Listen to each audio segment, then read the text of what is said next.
तो आइए दोस्तों, फिर आज आप लोगों को परीक्षा की बहुत बहुत शुभकामनाएं।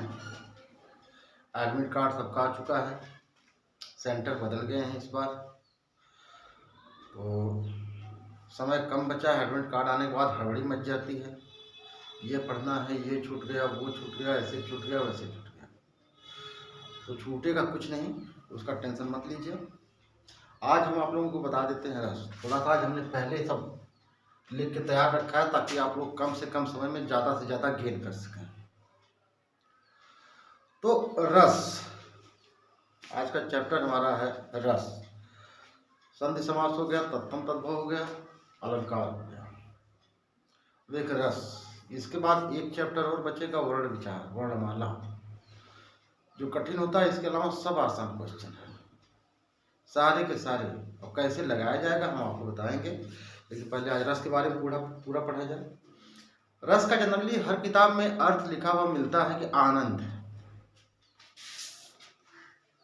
कहा जाता है कि फला आदमी बहुत रसिक है, मतलब बहुत आनंदित होने वाला, आनंद लेता है।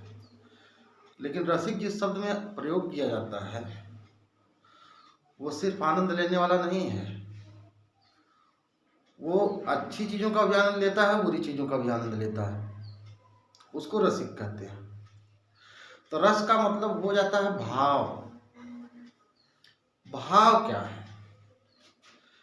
कोई भी काव्य पढ़ने के बाद जो आपको भाव प्राप्त करते हैं, आनंद प्राप्त करें, चाहे भय प्राप्त करें, चाहे शोक प्राप्त करें, चाहे वात्सल्य प्रेम, चाहे संयोग श्रृंगार हो, चाहे वियोग हो, कुछ भी जो भी भाव मिलता है आपको, वो होता है रस। रसों की संख्या भरत मुनि ने 8 मानी है।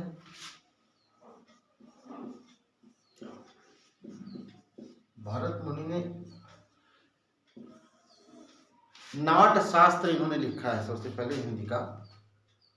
इसमें इन्होंने बताया कि रसों की संख्या 8 होती है। 8 भाव ऐसे होते हैं जो कोई भी काव्य पढ़ने के बाद हमारे अंदर जागृत होते हैं। बाद में आचार्यों ने उसमें जोड़ दिया, एक भाव और जोड़ दिया, 9 कर दिया, इसको शांत रस जोड़ दिया। लेकिन जैसे जैसे नए नए विद्वान आते हैं, कुछ न कुछ जोड़ते चले जाते हैं। उन्होंने जोड़ दिया कि भैया 2 रस और हैं, वात्सल्य रस और भक्ति रस। जबकि देखा जाए तो यह दोनों रस जो हैं, ये रस दोनों श्रृंगार में समाहित हैं। ये संयोग श्रृंगार का है और इसमें संयोग और वियोग दोनों हैं। तो मूल रूप से रस कितने हो गए? 9। तो उन्हीं 9 रसों को पढ़ना है। पढ़ना तो टोटल है हमको 11। तो सबसे पहले हम आते हैं श्रृंगार रस पे। लेकिन श्रृंगार रस पे आने के पहले देख लें कि रस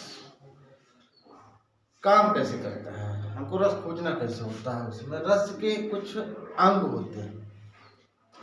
तो एक अस्थाई भाव होता है, दूसरा विभाव होता है, तीसरा होता है आपका अनुभाव, और चौथा होता है संचारी भाव। अस्थाई भाव का कहने का अर्थ ये है कि घृणा, प्रेम, वात्सल्य, भय, शोक जो भी है सब हमारे हृदय में ऑलरेडी पहले से ही विद्यमान है। वो हमारे अंदर पहले से ही विद्यमान है। उसको अलग से लाके आपके अंदर नहीं डाला जाता है कि अच्छा आप किसी से प्रेम करने लगे। वो प्रेम आपके अंदर पहले से ही है। तो हमारे अंदर जो चीज पहले से ही जो भाव है उसी को अस्थाई भाव कहते हैं। विभाव क्या है? जिसके कारण अस्थाई भाव, जिस शब्द के कारण या जिस वस्तु के कारण अस्थाई भाव उत्पन्न होता है, जगता है, वो अस्थाई भाव क्या होता है? जग जाता है, उसको कहते हैं विभाव। इसमें एक होता आलंबन, दूसरा होता उद्दीपन। आलंबन जैसे राम को सीता से बहुत प्रेम था, ठीक है, तो इसमें आलम्ब हो गई सीता। अब उद्दीपन ये व्यक्ति के कारण है। आलंबन किसके कारण होता है? व्यक्ति के कारण होता है, वस्तुओं के कारण नहीं होता है। और उद्दीपन हमेशा वस्तुओं के कारण होता है, परिस्थितियों के कारण होता है। ठीक है, तो जैसे वस्तु परिस्थिति का मतलब जैसे उद्दीपन, जैसे चांदनी रात, रमणीक स्थान, कोकिल, ये हो गया उद्दीपन, जिसके कारण, जिस वस्तु के कारण कोई भाव उत्पन्न होता है। जैसे रमणीक उद्यान में गए, वहां दूसरा भाव उत्पन्न होगा, मरघट पे जाएंगे वहां दूसरा भाव उत्पन्न होगा। जिस स्थान विशेष के कारण आपका स्थायी भाव जगता है उसे कहते हैं विभाव। तीसरा है अनुभाव। अनुभाव की संख्या 8 मानी गई, जैसा कि भरत मुनि ने बताया है। बाद के आचार्यों ने रसों की संख्या तो बढ़ा दी, लेकिन अनुभाव की संख्या बढ़ाने में वो कामयाब नहीं हो पाया, क्योंकि सब इसी में ही है। अनुभाव की संख्या क्या होती है? मनोगत भावों को व्यक्त करने वाले विकार जो होते हैं उसी को अनुभाव कहते हैं। इसको मन के भावों को, आपके मन के अंदर जो भाव आता है उसको व्यक्त करने वाले विकार जो हैं उन्हीं को कहते हैं अनुभाव। इनकी संख्या है 8। से स्तंभ, जैसे आपसे किसी ने कोई बात कही या आपने कोई ऐसा प्रसंग सुना, नहीं, लोग कहते हैं कि स्तंभित हो गए, जड़ रह गए, मतलब जहां जैसे थे वैसे पड़े रह गए। स्वेद, आप लोग पढ़े होंगे मुहावरा, पसीना पसीना होना। रोमांच, स्वर, भंग, कंप, विवरणता, अश्रु, और अंत में आता है प्रलय। प्रलय का मतलब संज्ञा शून्यता, जैसे संज्ञा शून्य हो गई। तो ये हो गया आपका अनुभव। और संचारी भाव की संख्या 33 है। संचारी भाव का मतलब ये है कि ये हमेशा हमारे दिमाग में हमेशा संचलित होते रहते हैं, घूमते रहते हैं, बदलते रहते हैं। जैसे कोई बहू जाती है जब अपने परिवार में, तो पति को देखती है तो दूसरा भाव आता है, सास ससुर को देखती है दूसरा भाव आता है, बच्चे को देखेगी दूसरा भाव आएगा। ये हमेशा बदलता रहता है। जैसे इसमें हर्ष, विषाद, ग्लानि, प्रेम, शंका, लज्जा, ऐसे 33 भाव हैं जिसको संचारी भाव कहते हैं। ये हमारे हृदय में हमेशा इधर उधर होते रहते हैं। तो अब आइए हम रसों पे आते हैं। इसके बाद अब आता है रस, श्रृंगार रस।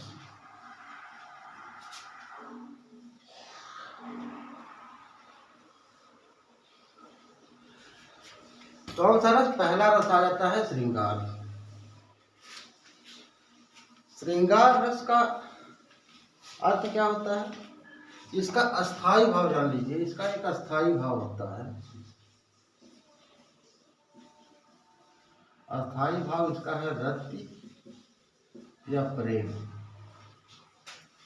ठीक है, श्रृंगार रस का अस्थाई भाव है रति या प्रेम।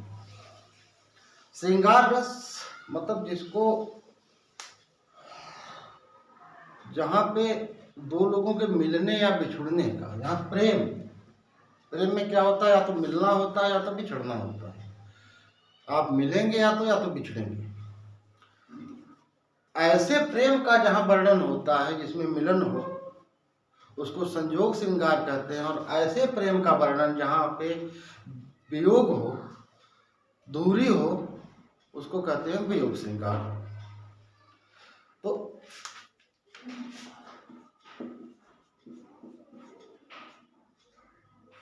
संयोग, योग मतलब होता है जोड़ना, जहां जुड़े दो लोग आपस में प्रेम के माध्यम से, वहां संयोग श्रृंगार होगा। जैसे इसका उदाहरण हम आप लोगों को दें कि बतरस लालच लाल की, बतरस लालच लाल की,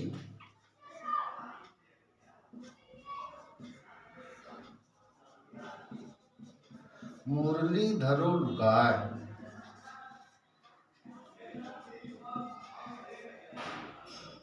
सौंह करे भौहन हंसे, दैन कहे नठ जाए।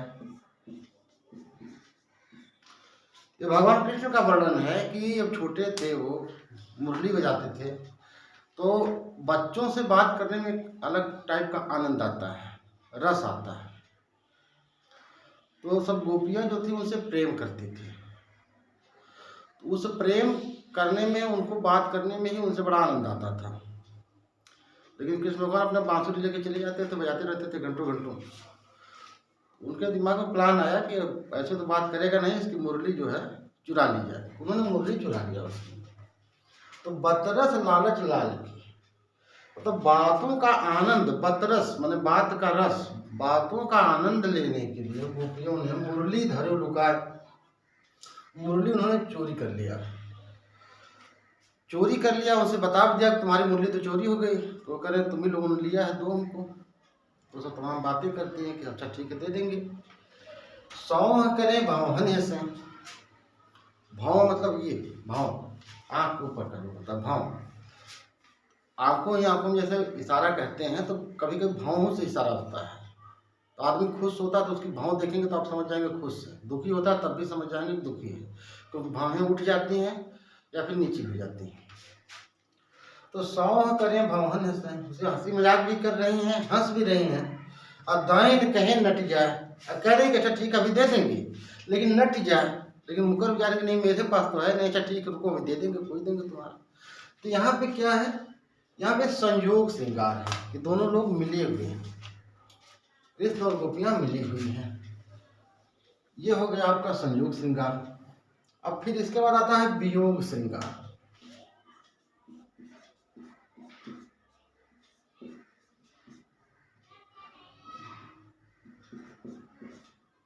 आप लोग ध्यान दीजिएगा, श्रृंगार ऐसे लिखा जाता है,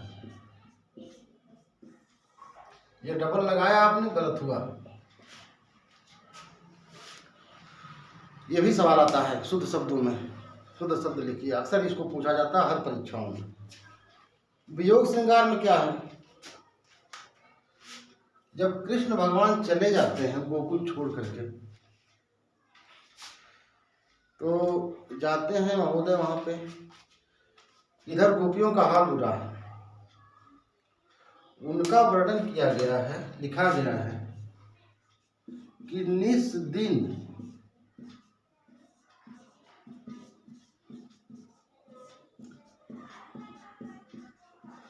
बरसत नैन हमारे। उद्धव से गोपियां कह रही हैं कि जब से श्याम गए हैं यहाँ से, तब से निस दिन मतलब प्रत्येक दिन हमारी आंखों से आंसू ही बहते हैं, पानी ही आता है। निस दिन बरसत नैन हमारे, सदा रहती पावस ऋतु हम पे, सदा रहती पावस ऋतु हम पे।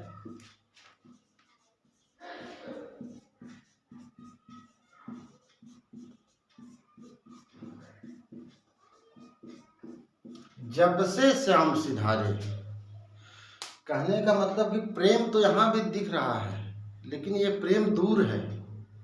कहाँ है, मथुरा में है, और ये कहाँ है, गोकुल में है। तो निस्दिन बरसत नैन हमारे, सदा रहत पावस मतलब होता है बरसात, बारिश का मौसम, ऋतु। ऋतुओं में पावस कहा जाता है, बरसात के ऋतु को पावस कहा था। तो उन्होंने कहा कि निस्दिन बरसत नैन हमारे, सदा रहत पावत ऋतु पे, जब से श्याम सिधारे मतलब जब से श्याम चले गए हैं तब से हम लोगों का यही हाल। तो ये हो गया आपका श्रृंगार रस, अति महत्वपूर्ण। जनरली क्वेश्चन भी यहाँ से आता है, पूछ देता है उसका स्थायी भाव क्या है, रति या प्रेम है। ठीक है, कितने प्रकार का होता है, संयोग होता है, वियोग होता है। अब दूसरा आता है आपका हास्य रस। हास्य रस में इसका स्थायी भाव है हास्य। अस्थायी भाव क्या है इसका, हास्य। जिसको सुन के आपको हंसी आए, काव्य को सुनने के बाद अगर आपको हंसी आ जाए तो समझ लीजिए वो हास्य रस है। हास्य रस जनरली आज की डेट में बहुत मिलता है। जैसे किसी को व्यक्ति को गाना नहीं आता है, लेकिन अगर चार लोगों के बीच में होता, मैं भी गाना जानता हूँ, अच्छा सुनाइए एक गाना, तो गाना सुना देता है टूटी फूटी आवाज़ में, लेकिन सुनाता कैसे है कि जैसे लगता है कि वो सबसे महान गायक है। उसको देख के आपको हंसी आ जाएगी, वहीं पे हास्य रस है। जैसे एक वर्णन है कि तंबूरा ले मंच पर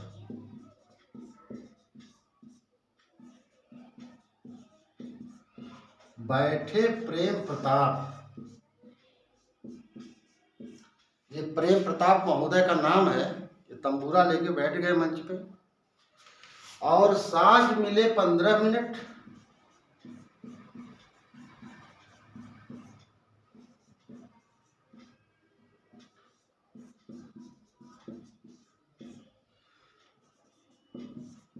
घंटा भर अलाप।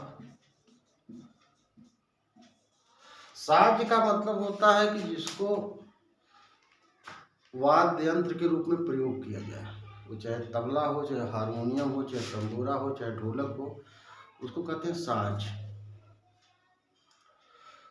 और साज मिले, तंबूरों के लेके 15 मिनट दुरुस्त करते रहे इधर उधर, उसके बाद घंटा भर आलाप किया, तब तक पूरी जनता जो है चली गई हंस के। तो ये मतलब है कि इसको पढ़ने के बाद आपको हंसी आ जाए, आपके मन में हास्य भाव उत्पन्न हो जाए, वहाँ होता है आपका हास्य रस। तंबूरा ले मंच पर बैठे प्रेम प्रताप, और साज मिले 15 मिनट और घंटा भर किए आलाप। तीसरा आता है करुण रस।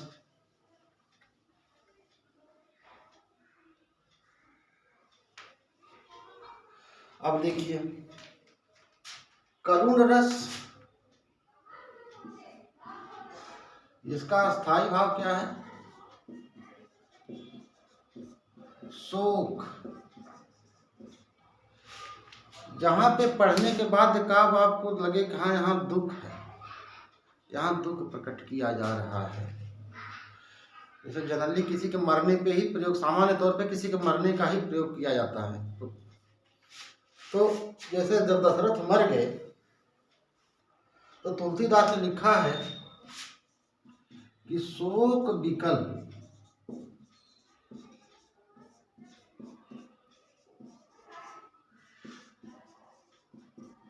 रोवों सब रानी।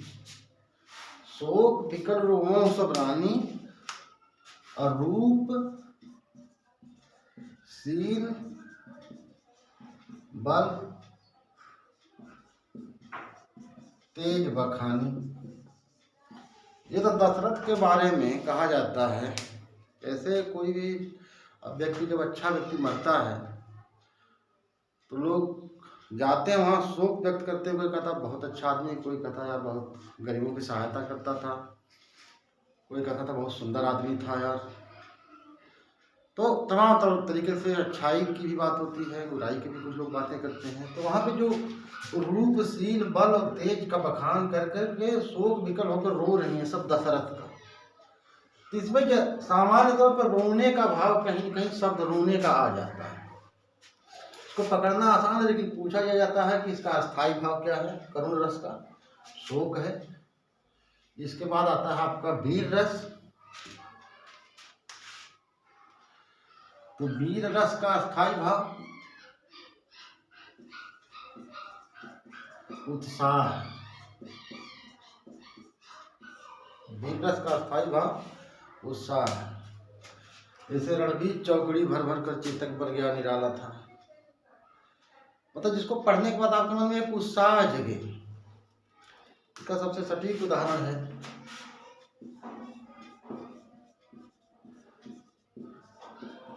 वीर तुम बढ़े चलो, धीर तुम बढ़े चलो।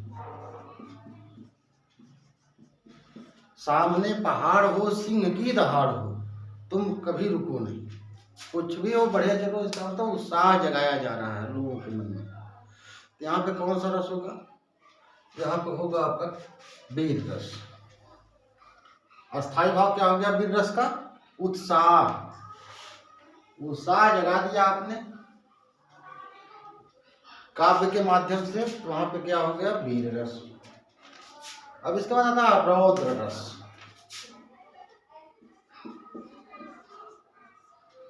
रौद्र, रुद्र भगवान, शिव भगवान, ये सामान्य तौर पर कहा था बहुत जल्दी क्रोधित होते थे। रौद्र मतलब होता है क्रोध, इसका शाब्दिक अर्थ भी यही होता है क्रोध, यही इसका स्थायी भाव है। जब किसी बात पे लगे कि हाँ क्रोध आ गया,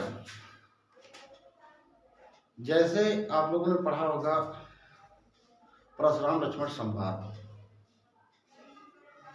जाते हैं परशुराम कहते हैं धनुष कितने तोड़ा, तो रामचंद्र कहते हैं कि वही क्यों दास तुम्हारा, नाथ संबोधन भंज निहारा। लेकिन परशुराम जी गर्म होते चले जाते हैं, तब लक्ष्मण को क्रोध आता है। उन्होंने कहा कि पुनि मोन,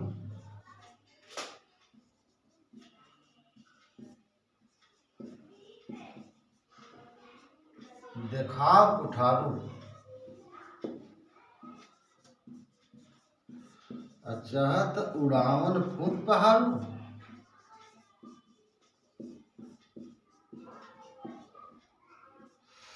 पुन मोह देखाव कुठारू, चाहत उड़ावन फूट पहाड़ू। यहाँ कुम्हड़ बतिया कोई नहीं, जे तर्जनी देख मर जाए।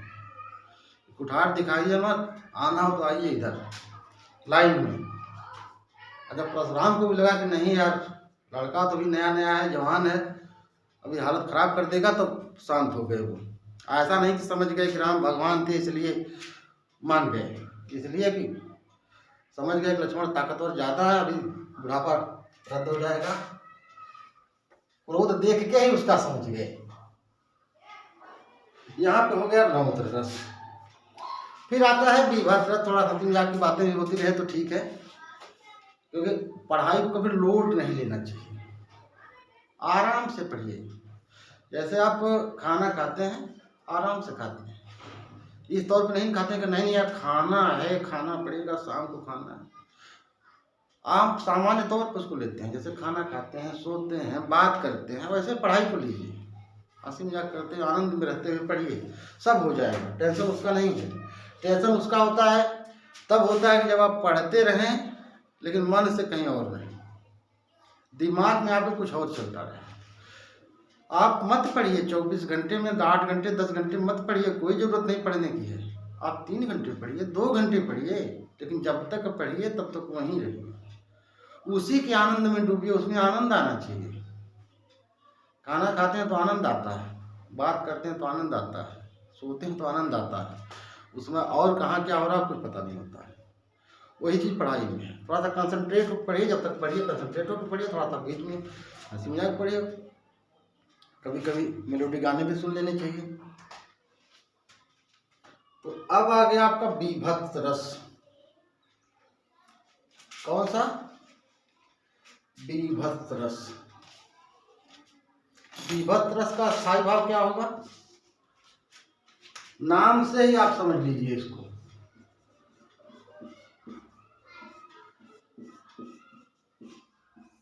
इसका स्थायी भाव है घृणा। इसका स्थायी भाव क्या है? घृणा। जुगुप्सा कहीं कहीं लिखा रहता है, जुगुप्सा। बीभत्स शब्द का प्रयोग आप लोग कम सुनते होंगे, लेकिन कभी कभी एक्सीडेंट होता है तो घर वाले या गांव वाले या कोई भी नात वात रिश्तेदार आते हैं, कहते हैं भैया बड़ा बीभत्स चेहरा हो गया था, या पहले चेचक निकलती थी बड़ी वाली, तो लोग कहते हैं बड़ा बीभत्स चेहरा हो गया। मतलब जिसको देखने के बाद घिन पैदा हो जाए, घृणा हो जाए उस चीज से, उसको कहते हैं बीभत्स रस। बीभत्स रस का प्रयोग सबसे अधिक किसने किया है? भारतेंदु जी ने। सबसे अधिक किसने किया है? भारतेंदु जी ने किया है बीभत्स रस का प्रयोग। उन्होंने अंग्रेजी जमाने के बारे में, अंग्रेजी राज के बारे में लिखा है। अंग्रेजी राज भारत में कैसा था उसका वर्णन सुनिए आप लोग, देखिए।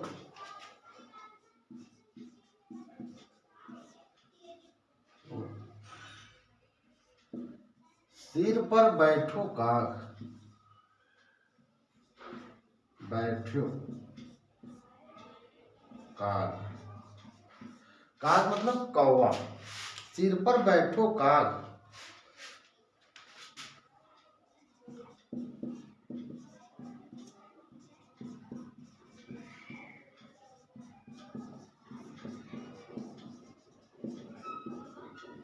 आंख दो खात निकारत, मतलब जैसे कोई जानवर मर जाता है तो वहाँ पे कौवे आते हैं, गिद्ध आते हैं, तो उन्होंने कहा सिर पर बैठो काग, आंख दो खात निकारत। ठीक है। खींचत खींचे जीभ स्यार, स्यार से क्यों खा रहा, को जीभ को खींच रहा है। अति आनंद उर धारत, उर मतलब होता है पेट। सिर पर बैठो काग, आंख दो खात निकारत, खींचे जीभ स्यार, मतलब जीभ को श्रृंगार जो है, श्रृंगार, वो जीभ को खींच करके, जबड़े को खींच करके बड़े प्रेम से अपने पेट में खा रहा है, मतलब भोजन ले रहा है आनंदित होकर के। भारत की सेम स्थिति वही है कि अंग्रेज ऐसे हैं कि दोनों आंख निकाल के खा रहे हैं, कुछ कौवे हैं, कुछ सियार हैं उसमें, बड़े प्रेम से। आदमी तो मरा हुआ, निश्चेष्ट पड़ा हुआ है एकदम, वैसे ही भारत को वो चूस रहे हैं। ये कमेंट बहुत बढ़िया उन्होंने किया था उस समय। यहाँ पे कौन सा रस हो जाएगा, बीभत्स, जिसको पढ़ने के बाद का, सुनने के बाद आपके मन में घृणा, यार क्या वर्णन कर रहे हो। तो ये चीज है, यहाँ पे ये बीभत्स रस हो जाएगा।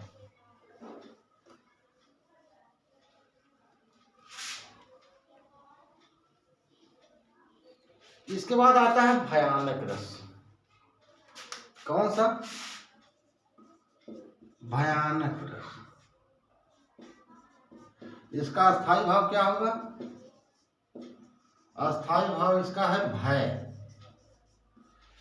काव्य पढ़ने के बाद जहां लग रहा है कि नहीं, यहाँ भय हो, भय मतलब डर लग जाए सुन के, तो वहां लगता है कि हाँ, या डर का वर्णन किया गया, भय का वर्णन किया गया, वहां पे होता है आपका भयानक रस।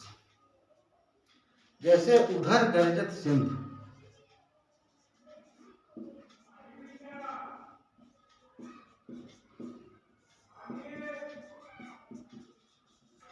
उधर गरजत सिंधु,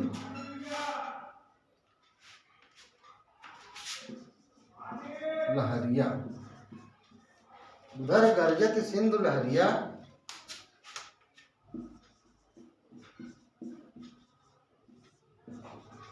कुटिल काल के चालों से। उधर गरजत सिंधु लहरिया, कुटिल काल के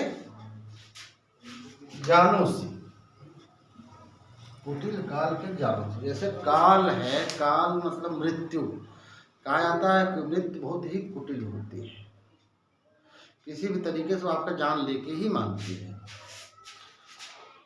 तो यहाँ पे वर्णन एक युद्ध का है, सामने सेना है, सेना भी विकराल है, और पीछे सिंधु नदी में बाढ़ आई हुई है को। उधर गरजत सिंधु लहरिया, मतलब सिंधु की लहरें, ऐसा लग रहा है जैसे खाने के लिए आतुर हो कि आओ हमारे अंदर कूदो, हम तुमको खाएंगे, पार नहीं होने देंगे, तुमको डुबा के ही मार देंगे। और सामने क्या है, सामने बड़ी सेना है, मरना वहां भी है। तो यहाँ पे कौन सा रस हो जाएगा, भयानक रस। यहाँ पे भय उत्पन्न हो रहा है। ठीक है। अब चर्चा आ गई है युद्ध की। आप लोगों को थोड़ा सा एक मैं बता दूं, यूनान में 2 राज्य हुआ करते थे,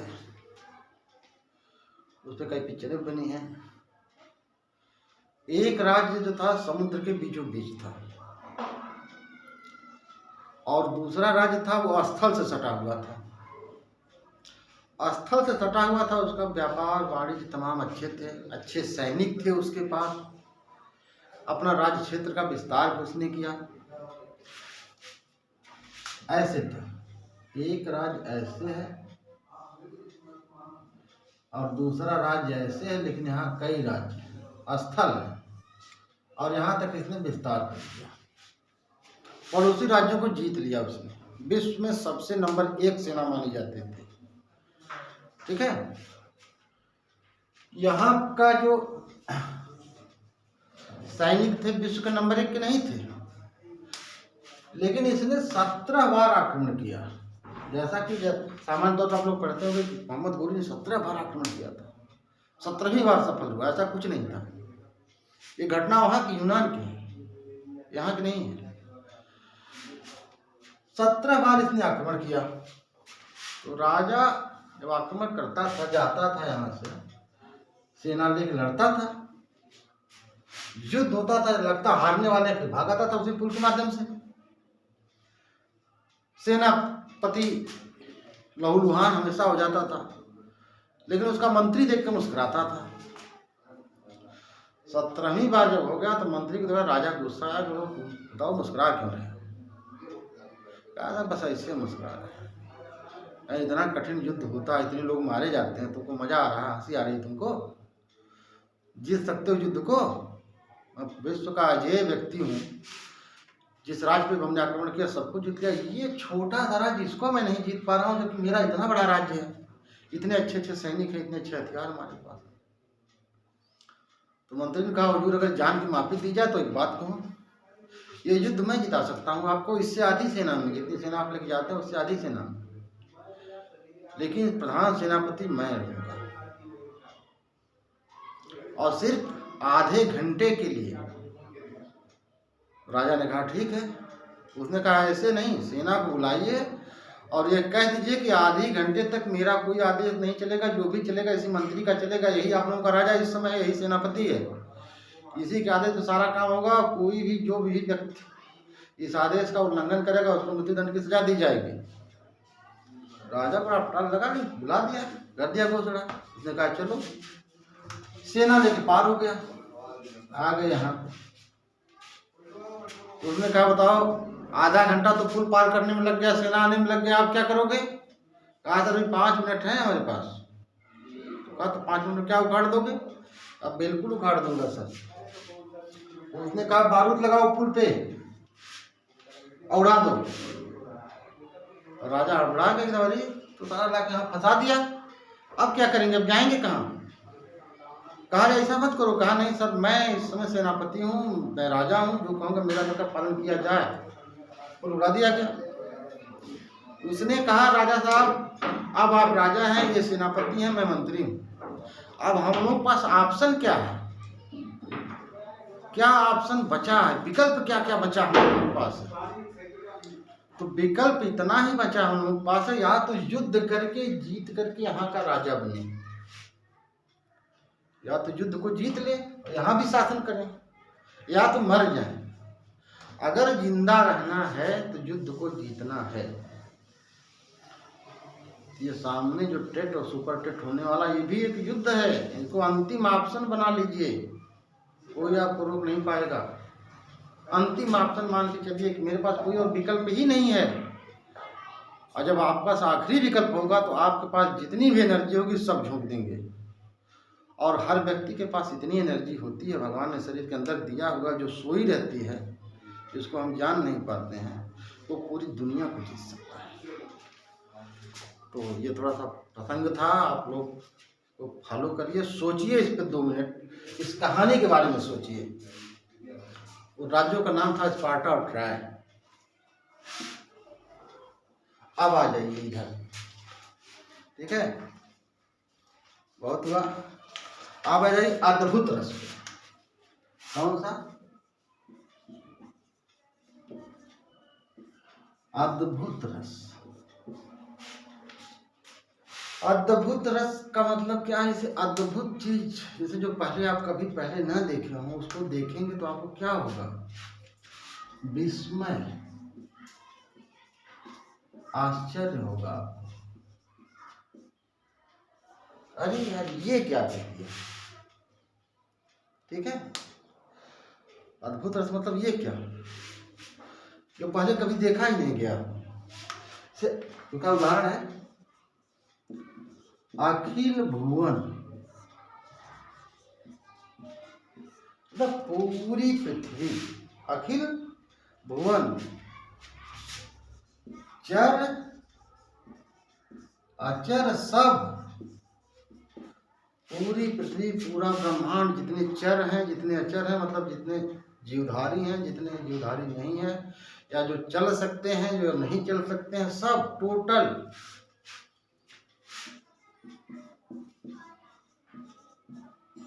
हर मुख में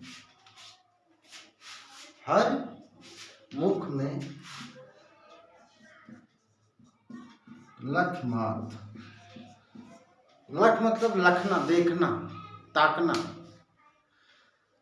जैसे कृष्ण भगवान पे जब आरोप लगा कि भैया ये तो हमारा मक्खन चुरा के खा गए हैं, मक्खन थोड़ा सा लगा हुआ था, कृष्ण भगवान इसे किए पहुँच दिया उसको। अब कह रहे हैं मुंह खुलाइए इनका, देखिए पूरा मक्खन लगा होगा, भाई पूरा अंदर भी नहीं गया होगा। माता जी ने कहा कि खाओ, करना हम चोरी नहीं किए, मुंह खोलो दिखाओ अपना, डंडा उठाएं तो मुंह खोले अपना। जब मुंह खोले अपना तो उसमें दिखाई क्या पड़ता है उनको कि पूरी धरती, आकाश, पृथ्वी, जितने चर अचर जीव जन जानवर, सब तो उनके मुख के अंदर है। ठीक है, उसको देख करके वो विस्मय पास में पड़ गया, अरे ये क्या, ये कोई जादू टोना तो नहीं हो गया इनके ऊपर। तो यशोदा जी बहुत ध्यान देती हैं उनका। तो कहने का मतलब जो कभी पहले ना हुआ हो, ऐसा पहले उन्होंने देखा था, कभी नहीं देखा था, या कोई देखा आज तक, हम लोग नहीं देखे हैं, लेकिन सुनते थे, अरे तब लगता है आश्चर्य है, ये होता नहीं है। ये हो गया आपका अद्भुत रस। अद्भुत रस के बाद अब आता है शांत रस।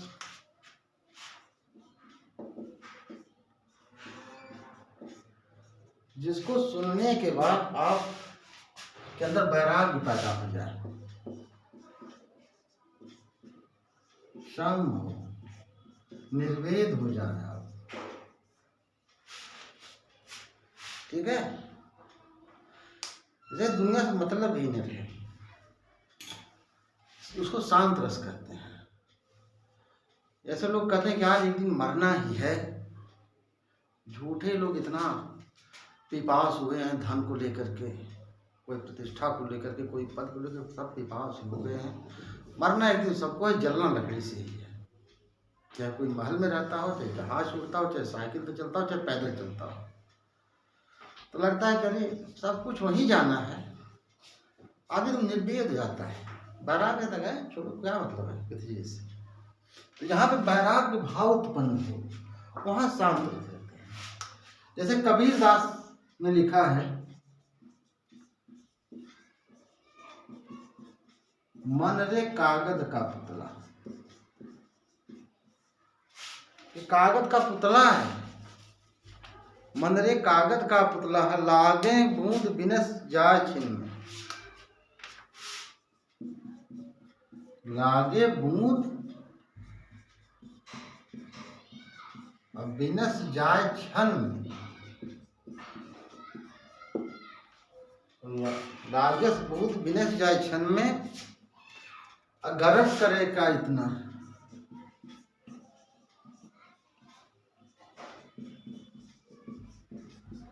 कहने का मतलब कहते हैं कि मन रे कागज, ये शरीर तो कागज का पुतला है। जैसे पानी पड़ जाता है तो कागज विनष्ट हो जाता है, उसी प्रकार से मन, अपने मन को समझा रहे हैं, बता रहे हैं लोगों को, ये शरीर तो कागज का पुतला है, बहुत पड़ेगी कागज की तरह विनष्ट हो जाएगा।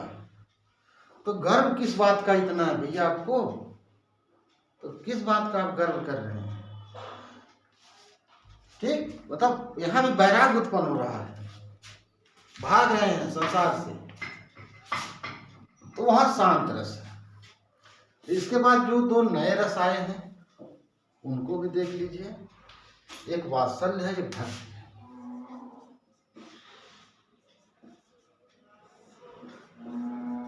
वात्सल्य रस में क्या है, इसका स्थायी भाव क्या है, रति, इसका भी रति ही होगा।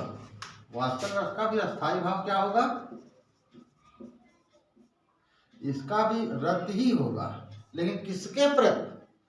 बालक के प्रति।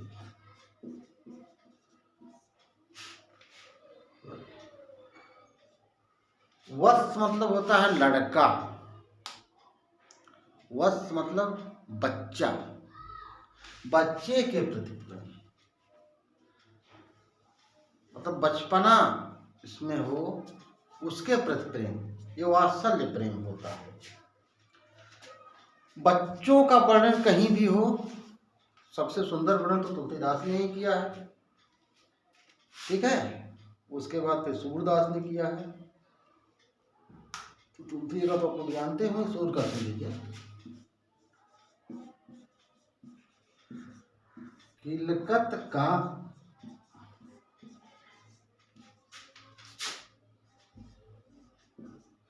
घुटुरवन आवत,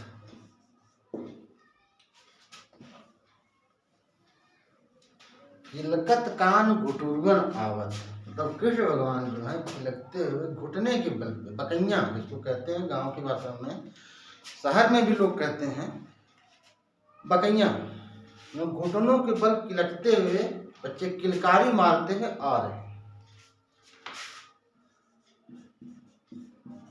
मणिमय जड़ित, नंद के आंगन,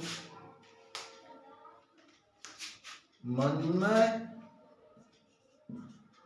मतलब मणि जड़ित, मणिमय कनक नंद के यहाँ, कनक मतलब होता है सोना,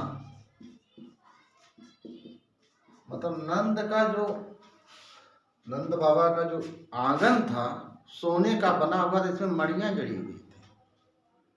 तो कृष्ण भगवान कभी कोई मणि उधर जाते थे, चमकती थी, प्रकाश पड़ता था, तो फिर वहां जाते थे तो शांत हो जाती थी, तो दूसरी चमकने लगती थी। तो घूम घूम के पकड़ने का प्रयास कर रहे हैं, वहां क्या चमक रहा है हम उसको पकड़ लें। तो बच्चों का ये प्रेम जो है उसको उन्होंने दिखाया है। बिंब पकड़ बेधावन,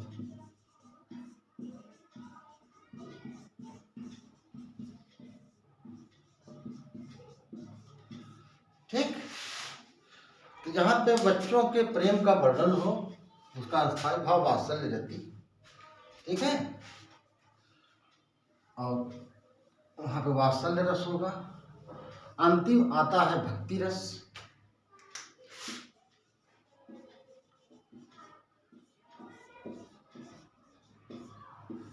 भक्ति रस, भक्ति रस का अस्थायी भाव क्या होगा?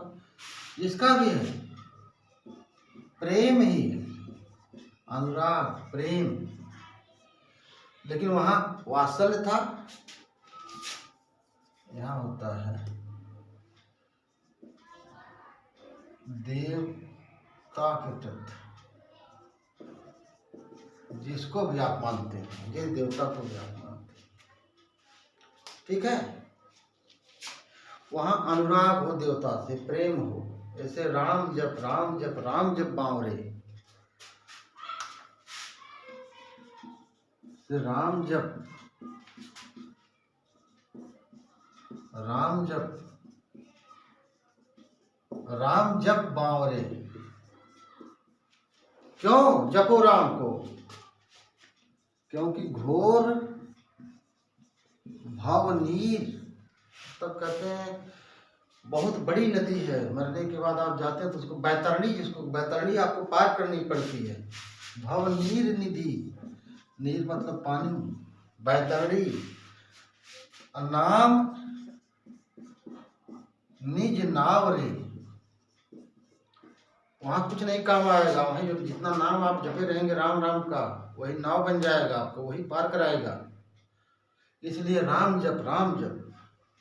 जहाँ पे भी भक्ति का वर्णन जितने काव्य में लिखे गए हैं सब उसमें आते हैं। ये हो गया आपका रस, और मुझे लग रहा है कि आप लोगों ने इसको बढ़िया से पढ़ा होगा। एक बार इसको देख लीजिए। जो सवाल इसमें आते हैं आप लोगों से, वो सवाल आते हैं अस्थाई भाव पूछता है। उदाहरण आपको रटने की जरूरत नहीं है, आप अस्थाई भाव देख लीजिए। अनुभावों की संख्या कितनी बताई गई? 8। संचारी भाव कितने हैं? 33। ठीक है। संचारी भाव किसे कहते हैं? संचारी भाव उसे कहते हैं जो अस्थाई भाव, जो हमारे मन में आते जाते रहते हैं। अस्थाई भाव क्या होता है? जो हमारे मन में पहले से रहते हैं। विभाव क्या होता है? अस्थाई भाव को जगाने वाले कारकों को विभाव कहते हैं। अनुभाव की संख्या कितनी? अनुभाव की संख्या 8 है। क्वेश्चन ही 3-4 आते हैं, इसको आप पढ़ लीजिए। इतना याद रखिए, पूरा याद ध्यान रखिए, इतना याद रखिए, क्योंकि परीक्षा आपकी मात्र बची है 1 हफ्ते, और 1 हफ्ते में हमें विश्वास है कि आप लोग 25, मैं कह रहा हूँ, दावा कर रहा हूँ, लेकिन आप लोग खुद कहेंगे सर मेरा 26 हो गया, मेरा 27 हो गया। ठीक है, तो बेस्ट ऑफ लक, बहुत बहुत शुभकामनाएं आप लोगों को। जाइए बढ़िया से तैयारी करिए, परीक्षा दीजिए, कोई टेंशन मत लीजिए किसी बात का। पढ़ा है, नहीं पढ़ा है कोई बात नहीं। हम जितना पढ़ते हैं बस उतने पे कॉन्फिडेंस रखें कि हाँ जितना पढ़े इसमें से गलत नहीं होने देंगे। उन्होंने इसको पढ़ा, रस को, रस का सवाल आएगा तो सर इसको तो नहीं गलत होने देंगे हम, और गलत हो जाएगा दूसरा भाड़ में जाए, ये नहीं गलत होगा, बस आप पास हो। पता लगा उसको भी पढ़ लें, इसको भी पढ़ लें, उसको भी पढ़ लें, तो सब पढ़ने के चक्कर में मत पड़िए। अभी जितना पढ़ा है उतनी को दोहराइए, या जितना बता रहा हूँ मैं, ऐसा भी नहीं बता रहा हूँ आप लोगों को कुछ जो रटना पड़े आप लोगों को। आप लोगों ने जो पढ़ा है अब तक, उसके पीछे टेक्निक क्या है उसको मैं बता दे रहा हूँ। जब टेक्निक आप जान गए उसको, तो फिर रटने की क्या जरूरत है। तो बहुत बहुत शुभकामनाएं। चलता हूँ, फिर अगले दिन फिर 2 बजे वीडियो हमारी पड़ जाएगी, 2:30 बजे। आप लोग उसको भी देखेगा, अब दिन में 2-3 वीडियो में डाल दूंगा, और आप लोगों को 100 क्वेश्चन कराने का कहूँगा तो करूँगा। धन्यवाद।